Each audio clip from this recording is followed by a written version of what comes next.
the very famous story of Urwa ibn Zubayr, the son of Zubayr ibn al-Awwam, who was promised paradise. Urwa ibn Zubayr, he is a tabi'i, second generation Muslim, a muhaddith, scholar of hadith, mu'arrikh, a historian, one of the 7 famous jurists of Medina. Urwa, a very righteous worshipper and scholar of the religion. And he has a fascinating story pertaining to patience. Urwa was traveling from Medina to Damascus. This is mentioned in almost all of our books of history. And during the journey, he began to experience a pain in his foot.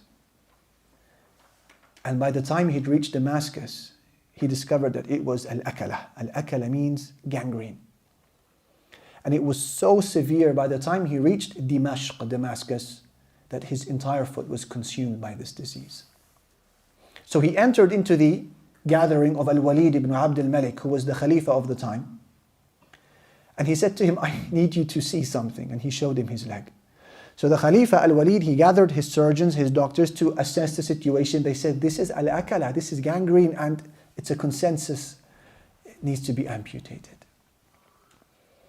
So they brought the jazzar. That's what the narration says. What is the jazzar? The butcher. Who else is going to amputate the leg 1400 years ago? They brought in the butcher. And they said to Urwa, Nusqik al-khamr, we need to give you a drink of alcohol to knock you out. He said, no, I will never drink something impermissible in search for well-being. Afiyah.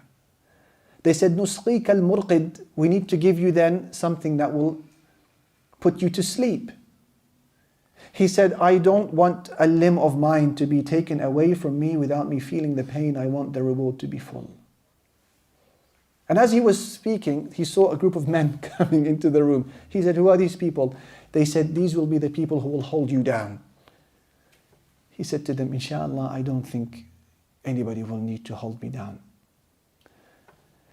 And he began to praise Allah. Subhanallah, Alhamdulillah, La ilaha illallah. And the surgeon began. And he took out the knife and he began to cut through the skin. No anesthetic, no nothing. To cut through the skin, to cut through the muscles, to cut through the nerves, to cut through the veins, till he got to the bone.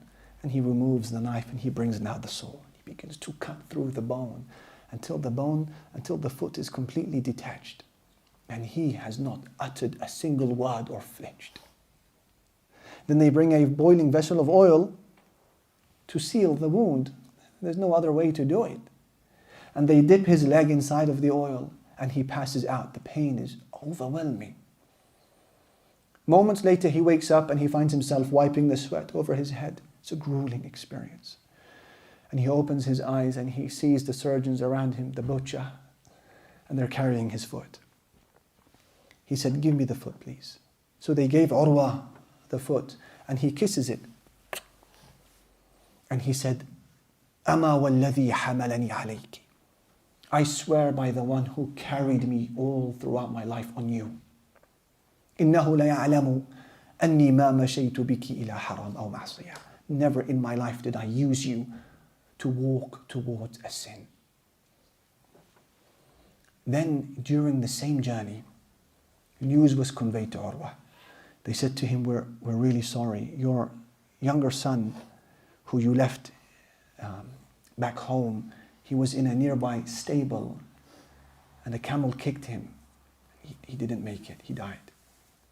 He didn't utter a single word of discontentment. All the way until he left Damascus. And he's now coming back to Medina. He got to an area called Wadi al-Qura, and they heard him say the words of Prophet Musa. That's all he said. لَقَدْ لَقِينَا مِن سَفَرِنَا هَذَا نَصَبًا. This journey of ours has been a difficult one. And then he made a dua. He said, Oh Allah, I used to have 7 children. You've left me now with 6. And I used to have 4 limbs. And you've left me now with 3. فَلَئِنِ ابْتَلَيْتَ فَلَقَدْ عَافَيْتَ وَلَئِنْ أَخَذْتَ فَقَدْ أَعْطَيْتَ. And so, oh Allah, if you've tested me in this way, then I remember that you've given me well-being for so many years. And if you've taken things away from me, you've left me with so much more. Allahu Akbar. And I read another narration completing this one. Ibn Khallikan mentions this in his Tarikh. He says that there was a group of men who came from the tribe of Abs during the same time when this incident happened. And one of those men was blind. So Al-Walid, the same Khalifa, Ibn Abd al-Malik, sees the man who was blind in their midst. He says, "What's your story? What happened to your eyes?" He said, "I was once in a valley tending to my property, and I looked around and I realized no one has more property and wealth than me. Then subhanallah, a sail, meaning a torrent of rain, came down from the valley and it destroyed everything that night. All of my family were dead. And all of my livestock and all of my property was leveled to the ground in one night. I was left with nothing but a camel and my youngest son. And I was attending to my camel, trying to restrain it, but it was a stubborn camel. It ran away. I chased after the camel and I heard my son screaming. I turned to my son and his head was inside of the mouth of a wolf. And he died. The wolf killed him. I turned to the camel, he kicked me straight in the face. And it burst both of my eyes.